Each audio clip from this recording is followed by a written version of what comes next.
Hello, this is the RPG Pundit, the final boss in Internet Shitlords. And it's kind of funny. You know, last week I finished completing the writing and initial proofreading of the manuscript for my next big game, which is Sons of Heaven, which is a space opera, science fiction RPG campaign and rulebook. It's a complete book. And after that, I decided, well, I've been writing stuff for RPGs almost constantly for, I don't know, more than a year now, you know, with the Pundit Files and all that. But the Pundit Files are coming to an end because the Red Room store is shutting down. And so for the first time in like more than a year, I took a week off, basically. And at that time, the publisher that I was originally getting for Sons of Heaven, which was going to be Mad Hermit, the guys who do the Pundit Files, had personal problems, and they decided that they couldn't responsibly take up the publishing of my book, and that was fine. It's now instead going to be Mad Scribe, which will handle it very nicely. But then the other thing that happened is that also for the first time in quite a long while, I got sick, and you might notice my voice sounds a little bit different. I had a sore throat and exhaustion and stuff and some coughing. I might cough in this video, so please don't get upset if I do. I know some people are really weird about what happens on YouTube. But I'm mostly over it now. That's why I haven't done a new video in quite a few days though. So it was just really funny how that all conflated at the exact time that I decided to take a break. Oh, there we go. But what'll happen now is I'm going to start researching my next project, which I'm not ready to talk about yet. So theoretically, I should be back on the job, and hopefully that will prevent any unusual weird mishaps. Today, though, I wanted to do a video that I'd mentioned I was going to do a while back, a couple of videos ago, which is to look at the reason why the OSR takes its cues, why of all the TSR kind of systems that existed in old school, it takes its cues from the Basic Expert or BECMI rules and not Advanced Dungeons and Dragons, neither first edition nor second edition. So to start with, let me point out, right, that if you like old school D&D and you have a personal preference, right, it doesn't matter which one, right? There's no one of them that is definitive or better than the others necessarily, but they are different from each other, right? And so if you really like Advanced Dungeons & Dragons First Edition, that's perfectly fine. And it's also perfectly fine if you like Basic Expert, or if you like the original D&D box set, or if you like Basic BCMI, or even Second Edition. Who knows? Let's go crazy. In fact, if you like Third Edition, you're not really an OSR guy, but you're totally entitled to like Third Edition or Fifth Edition for that matter, right? All of the editions that I have named.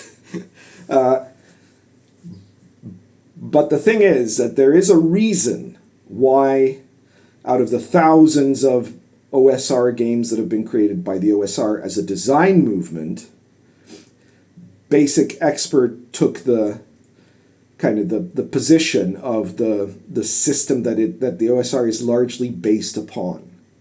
Now, of course, when they did the clone games, there were clones. In fact, one of the earliest clones, Osric, was a clone of AD&D First Edition, right? So it was not that this was like always meant to be, because in the very early stages of the OSR was only about creating clones and maybe new adventures to play with those clones.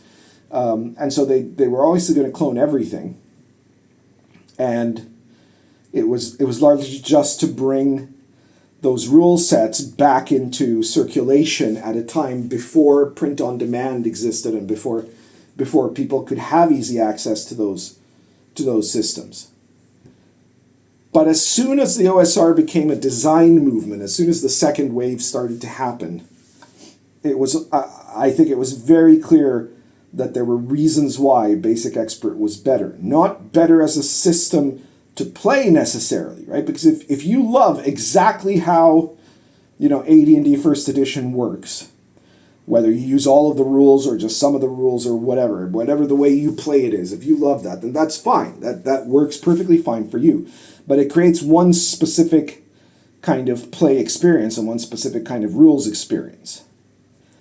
And the fundamental reality of that system versus BX versus also like old original D&D, in fact, let's look at those three. There's a reason why BX is the biggest of the three in terms of influencing how the OSR works. And the whole thing is very simple. So the OSR, as of the second wave onwards, is a design movement, right? It's a movement that is based on making new games that are based on the old rules. The way I've often described it is that imagine that you've got to paint inside a box, right? The box are the limits of the things you're allowed to do.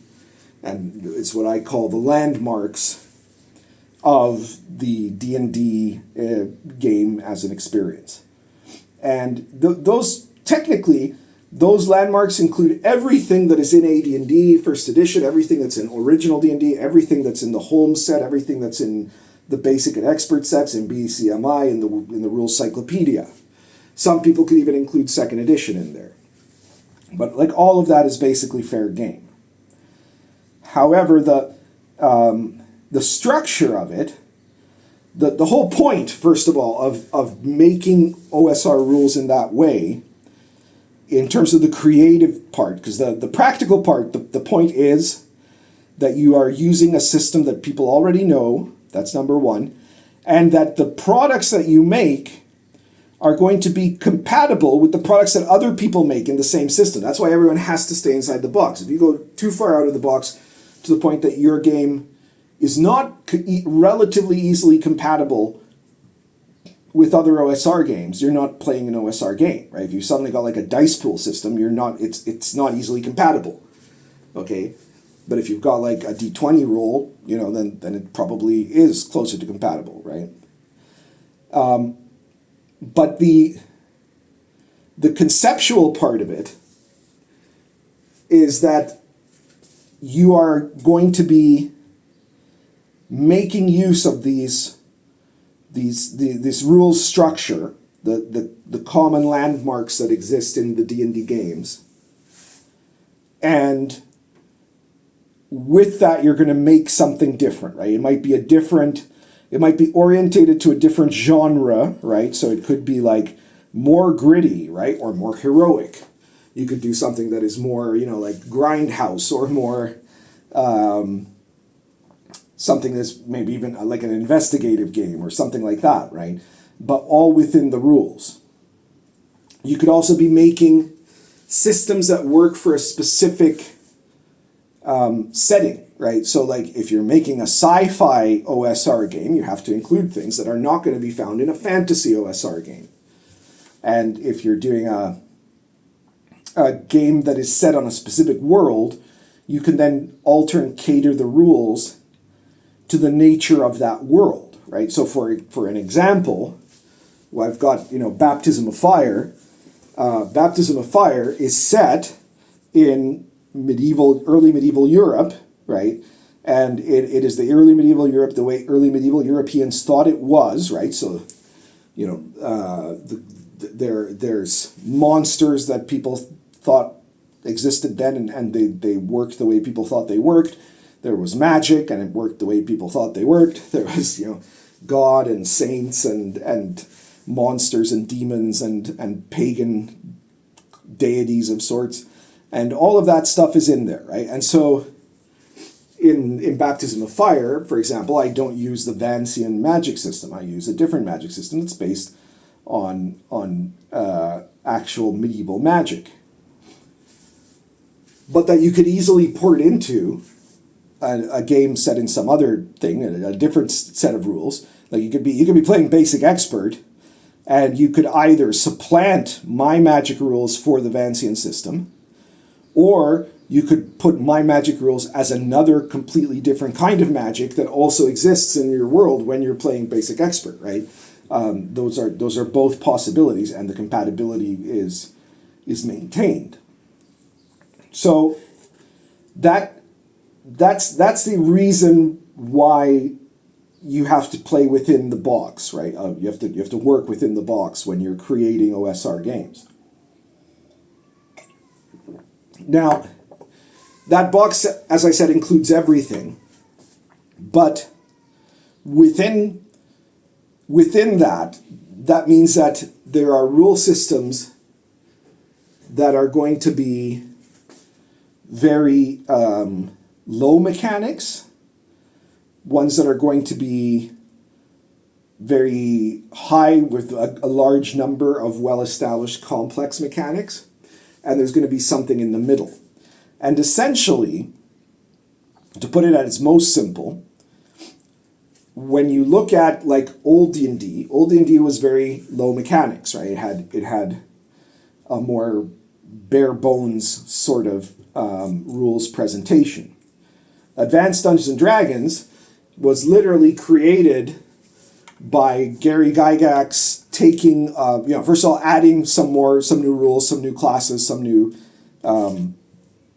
alterations to the game, right? Race and class instead of race as class, stuff like that. And then he added a whole bunch of mechanics that many of which came out of like articles and things that were presented before, and compiled them all in there and included everything he could. And part of it was so that it would be the established kind of regulations for tournament style game in conventions and things like that. But it was also to give like, this is the whole complete experience of D&D. But of course, doing that also creates an excess of limitations, right? That if you are going to use all of those, I mean, and of course there were so many rules in there that almost nobody in D&D history played with every rule as written in AD&D. That was not really the way anybody I know played in the old school era when it came to AD&D. But those rules, if you did use them, then you were bound to them, right? And the way that they worked in some cases would be something that if you're playing in a certain setting, or if you're playing in a certain genre, might not actually make as much sense. So when it comes to the concept of design, when you're designing an OSR system, where are you going to look to, right? Now, it might be that you're making a very rules-light kind of game, right? And so there, you might take on the template of the original D&D set, right? The old D&D, and use that as your starting point, maybe add other stuff to it, right?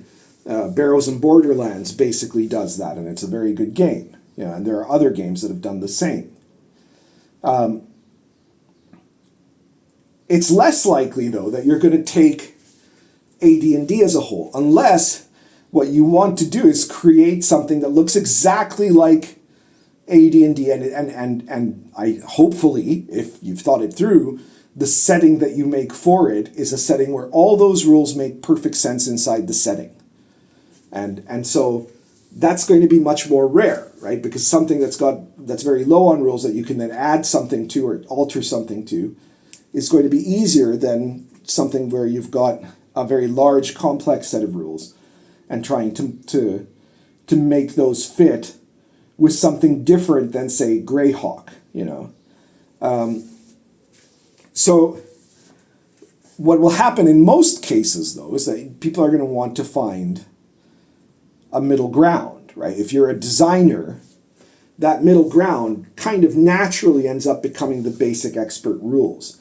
Now, it doesn't mean that you're going to necessarily use race as class. That's something that's from AD, that's something that's from Basic Expert, but that In AD&D, you have race plus class, and that's something that's popular in AD&D that you could pull out of it, right?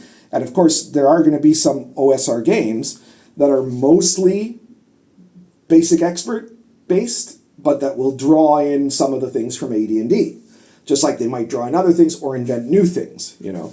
But as a rule, the base of it is going to be the basic expert rules, because those are better rules from a design perspective for you to start out with and then modify to fit what you are trying to create, okay?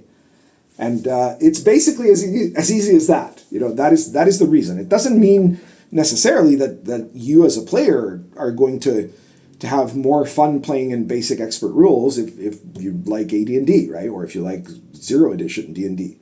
But it is a reason why OSR designers will tend towards that middle point, because it's where they get the most leeway to maneuver, right? They can simplify stuff, they can modify stuff, they can add to stuff. And it's because the OSR is a design movement, and that is fundamentally the purpose for making use of that broad spectrum of rules.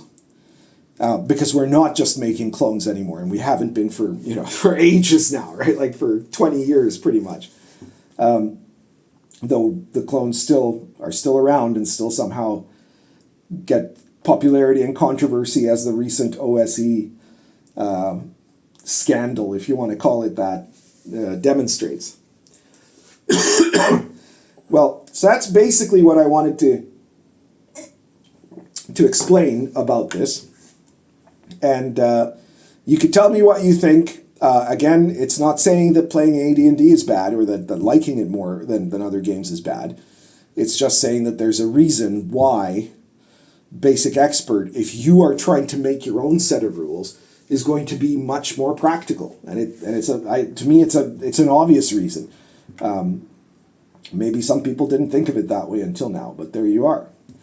So anyways, be sure to like this video, share it anywhere you think people find it interesting or might get pissed off about it, I don't know. And check out all my products.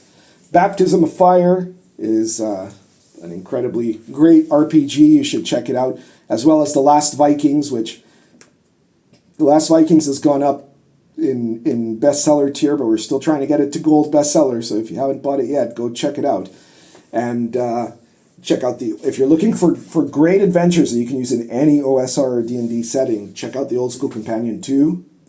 Wilderlands there is for Sword and Caravan. If you have Sword and Caravan and you're playing it, then you're going to really want to have Wilderlands. Otherwise, you probably won't. But check out Sword and Caravan if you haven't yet. It's a campaign setting. It's not a game. It's not a complete game. It's a campaign setting for Lion and Dragon or any other OSR game, where you can play adventures along the Silk Road and in the Holy Land during the time from the Third Crusade to the Mongol invasions. And it's, again, medieval authentic and super cool.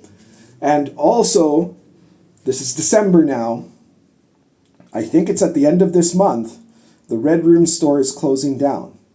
There are 40 issues of the Pundit Files that are currently there. There should be one more before we're done that'll come out at some point soon.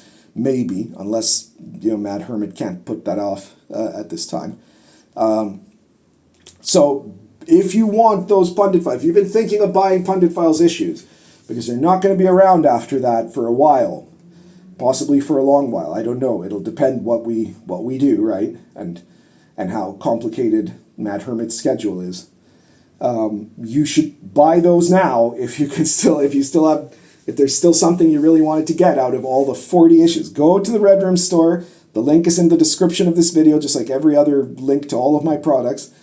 Check out the Pundit Files list and see if there's anything you want to get before this month is through, because after that, you may not be able to buy it for some time, okay? So be sure to do that. And that's everything for today. Currently smoking, finished it a little while ago. This is Lorenzetti Alpha plus Argento Latakia.